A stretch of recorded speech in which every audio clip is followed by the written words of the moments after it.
Welcome. Really excited to have you all at Liberate 2021 to dive into all these conversation. And as we are coming together, I realize I have a ton of questions to just understand, wait, what does an innovation workshop series look like? What does it mean to be NSF funded? And why are we here in the first place? So Patricia, to get us started, I know this all started with the idea that you initially had in putting the grant out there. Tell us a little bit more what does it mean and how this got started.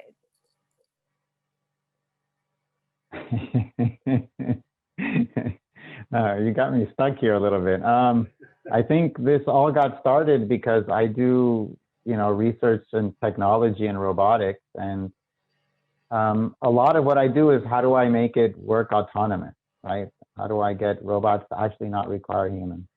But what started to interest me more is how, I don't know if I'm answering this right, but how do imperfect robots engage with humans to create actually a perfect outcome?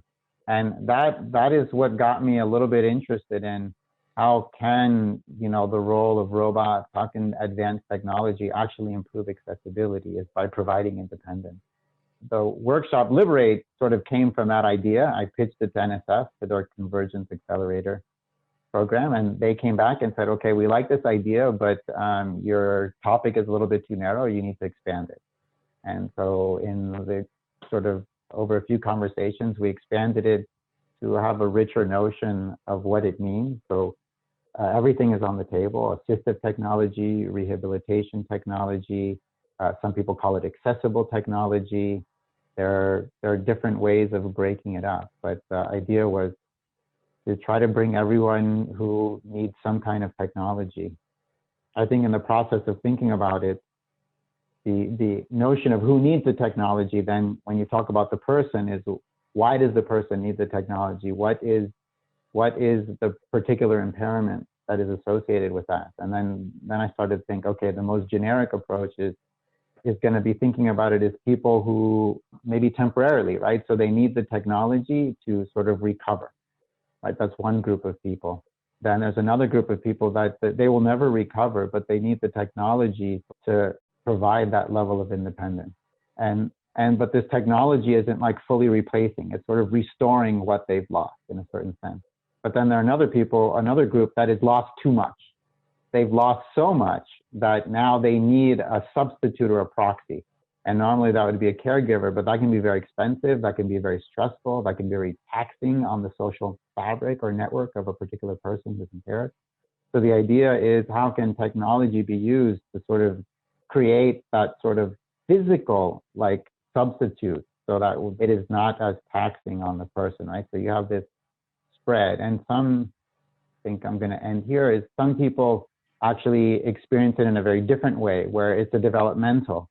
They are born with it, and as they grow, their needs are going to evolve and change. And so how they engage with technology is also going to evolve as they grow. And that sort of has its own complexity. You have the opposite case, where some diseases are progressive. People are fully capable, and over time they lose capability, right? And as they lose capability, they're going to move from the rehabilitation to something that is sort of a more extreme, where it substitutes for them.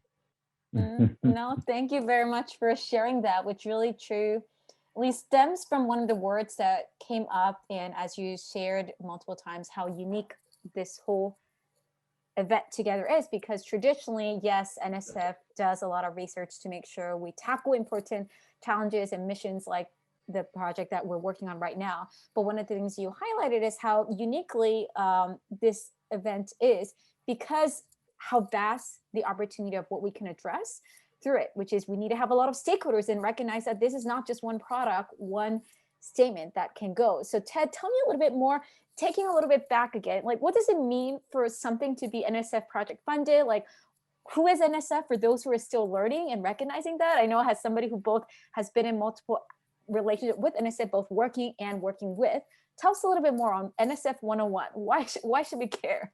Sure.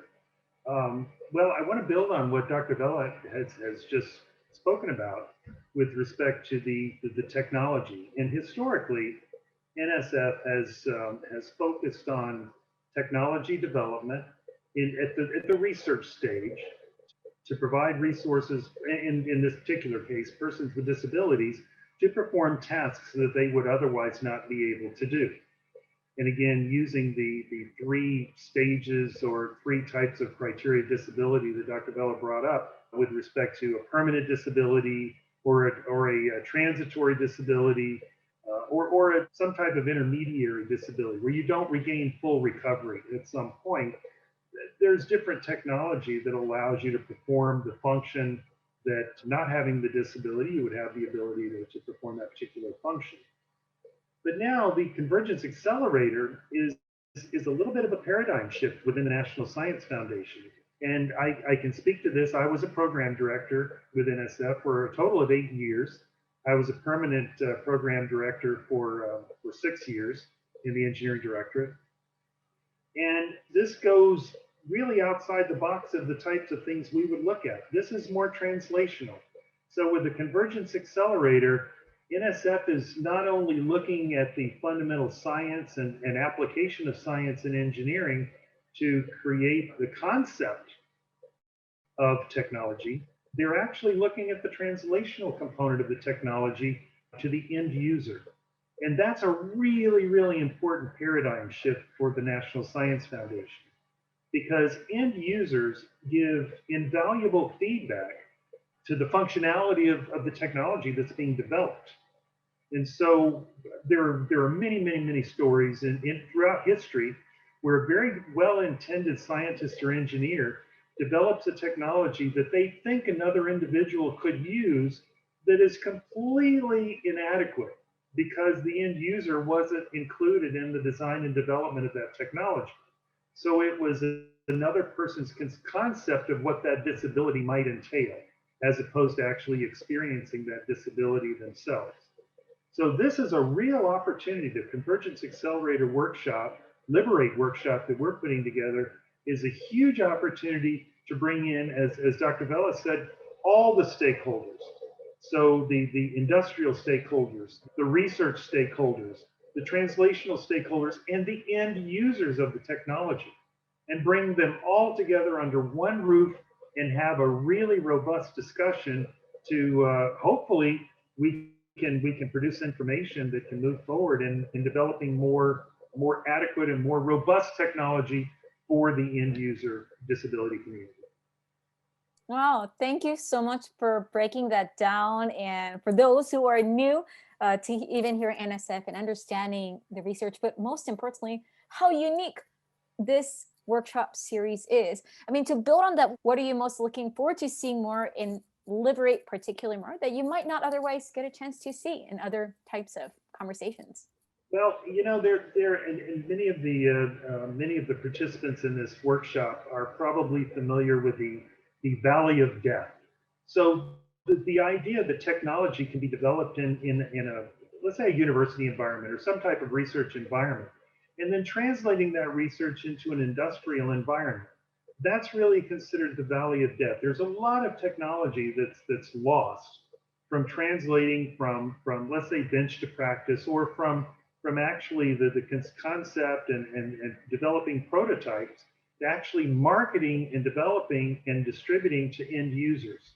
One of the outcomes of this workshop is to address this translational gap that currently exists in technology development from the concept at the university or from a research laboratory or from an industrial laboratory to actually the end user using the technology for the desired purpose. Thank you for sharing that. And it's immediately making me curious. How much of an idea is too narrow or too broad? Because I can envision, because we are bringing diverse stakeholders, we're probably not going to cover all the different ideas as much as we would like. It feels like a lot of hours, but 4 days still is a limited time to solve all the mysteries that we want. So Dr. Vela, to build on that, tell me a little bit more. What's an example for those who we would want to make sure that, okay, this is an example of maybe perhaps we're going too narrow, but this is enough that we can think broadly. So please. I think too narrow would be if we decide here's a solution and this is what it looks like. If the outcome is basically saying solve this problem, that's very specific, then that's not the right way to think about it, because NSF, they want to fund people who have those ideas, right? So what we need to do is create some kind of outcome that says, these are the ideas that we're interested in. They need to have this flavor, right? And something that would be too broad would be something where I think effectively everyone thinks that they could apply. There needs to be sufficient scoping that you look at it and you say, well, there's this solution that involves the user, right? So I'm bringing in the user from the beginning, that this user has a particular need. That need is not specified, right? We sort of create the square within which it must live. And then the researchers, we want them, convergence is really about, when I hear the term convergence, it doesn't really make a lot of sense to me, but what I do see the flavors, what is convergent, when I ask them to explain it to me, what they mean is a well-functioning, multidisciplinary group that is sort of driven by this common desire to solve a particular problem. Our goal is to figure out how we can create this language that many different people who are well-functioning teams can come together and say, oh, I have this problem and it fits and it makes sense. And somebody who has an impairment would be like, oh, I would totally, if that became a product, not in 3 years, but in 10 years or in 5 years, I would totally use that. I love that. So would it be correct for me to assume, as a participant who is going to be attending Liberate, I understand, again, some of us are actively participating online through the surveys and Slack, as well as some who'll be joining us live during one of the 3-4 days that we have, that are 3 hours, that's when the 3 is. And regardless of how they participate, would it be correct to assume that one of the things I would get out, of course, new connections, new friends, again, as all of us working in different domains, they'll get a chance to get new ideas, new perspectives, reminders that they're not alone in this. And some of them perhaps might continue to get some perspective and, hey, I think I got some new insight in how I want to develop my products, how I want to continue to build. What about for those who feel like, well, how do I make sure that some of my ideas are attributed, or like concerns about IP? Because I know, especially as somebody who also has a company, that's something that might be a concern. So how do we make sure we guarantee, Dr. Vela, any advice on that? Again, since we're not really interested in exact solutions, I'm not certain how to interpret what you said exactly, but what I would say is we're interested in what are the flavors of solutions, like what properties or what are the things that are sort of downstream should be looked towards or contemplated. These are not like grounded things. What we're looking for is not something that would lead to a patent, but something that allows many people to say, oh, if I could solve that, I could have a patent. If someone else says, if I can solve that, I could have a patent. And and the user would be, again, if they solved it and got that patent, I would still buy it, right? So, or I would love to contribute to that patent, right? Another way to think about it is, that the people are excited and they're like, oh, that's totally it. Please involve me. I'm going to be part of this multidisciplinary team. So the IP doesn't quite like resonate with me because this is supposed to live at a level above IP, but that's sort of the way. I don't know if that answers it. Yes, no, that absolutely answers, because again, the reason why we wanted to do this conversation, and I'll be the naive one who is newer to the NSF and hence have two of our, host experts having just these conversations, is that hopefully me just, naively asking this directly in this recording video welcomes all of you, that, hey, as we have these conversations and dialogues, if you feel like, Monica, I have a question here, or like, Dr. Vela, we want to bring this to perspective, Dr. Conway, whoever else that you feel, I hope that you feel welcome to know that, hey, it might be that, as Dr. Vela just said, that's a great point. We're not thinking about that level. That's why this is how I'm going to answer it, which is also going back to the macro lens of why we're doing this in the first place. Everyone's super busy, but this is probably even more invaluable because everyone's busy trying to solve this in different ways. Dr. Conway, bring us back to, going back to the why. What do you hope people would feel when they leave this event and workshop? That's a really good question. I think the participants of the workshop, I think everybody's going to have their own perspective. And the ideal workshop is where everybody walks away feeling they learned something. I think ultimately that's what we're hoping to do. And more importantly, not just learning something, but see how it can be useful within their paradigm. So if someone comes from an industrial perspective, wow, here's some new ideas for some technology that either is in the infancy stage or needs to be developed. Someone from an end user wow, I didn't realize that those tools were out there or that people were actually working on developing those tools. So I think, again, from the broad spectrum, from researchers to end users to industrial participants to everyone in between, I'm hoping that everyone walks away with useful information, not just general information, but useful information that they can integrate into their own paradigm. I love that reminder, not just general information, but useful, feeling heard, and bringing us all together. Dr. Vela, what are you most looking forward to, especially having walked through behind the scene for so long? Oh, can I continue on what Ted said a little bit?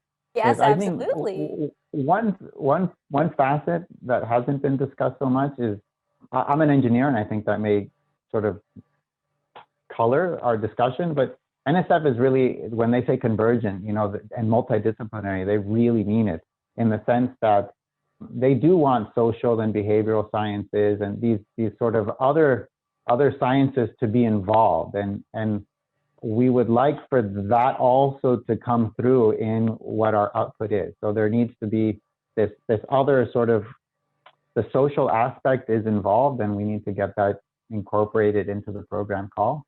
But I would say what I'm excited about is just, I'm a newbie to this. So learning what is needed, how to be sensitive. I'm seeing a lot of these survey outcomes coming in. Hey, you need to think about us from the beginning. And what I kind of want to learn, and it would be success. I mean, I think writing this, the output that goes to NSF, getting that is important. But for me personally, success would also be that I'm more sensitive to the right way to do research, to when I want to think about what social value my research adds, how can I make sure that everyone is involved in the right way as I create those particular decisions or I think about those things. And if we all collectively come out with a much richer understanding of how to do that, there's a researcher to engage with populations, as populations how to engage and be comfortable engaging with researchers, as companies, all of that. Like if we all sort of develop more comfort so we can actually achieve this, I think that would be a success. Thank you for sharing that, Dr. Conway. What about for you? What are you most looking forward to? Yeah, personally, I'm like everyone else coming to the workshop. I have my own perspective. As Dr. Bello has stated, he's an engineer. I'm an engineer. Most of my career, I was in mechanical engineering, but my research was related to biomedical engineering. So I look at the human body as a machine, and there are different ways the machine can fail. There can be a traumatic failure. There can be a degenerative failure, and then there can be some type of aging. Things wear out. So, from those three perspectives, how do we augment these failure modes for the human body as a machine? And that's where the technology comes in. Can we slow down the process of aging by developing technology? Can we augment if I have an amputation, for example? Can I get a robotic leg that does everything my previous real leg used to do? So when I look at the human body, there's so many different ways that it can fail, or it can break down, or it can stop working in whatever we define as a normal environment. Then that loss of function becomes what is classified as a disability. So how do we augment that disability with technology, which falls in line with the mission of the National Science Foundation? Thank you so much for sharing, and I'll build mine, which is I hope we leave with more questions, curiosity that gives us the courage to actually take things into action. Because it would be remiss if we left the session to say that was a fun month and like nothing happens. Like that would hopefully be as many actions, including, as Dr. Vela shared as an example, how we all as individuals could take more cautious, more thoughtfulness, how we can educate others, what actual technology changes that could lead. And I'm super pumped. I've already been excited getting a chance to see some of the conversations on Slack, as well as some of the email interactions. And we just can't wait to see you. So this is Monica Kang. We have Dr. Vela, Dr. Conway. We have more folks in our team. This is really only possible also because all of you are part of this. So we cannot wait to see you. Thank you.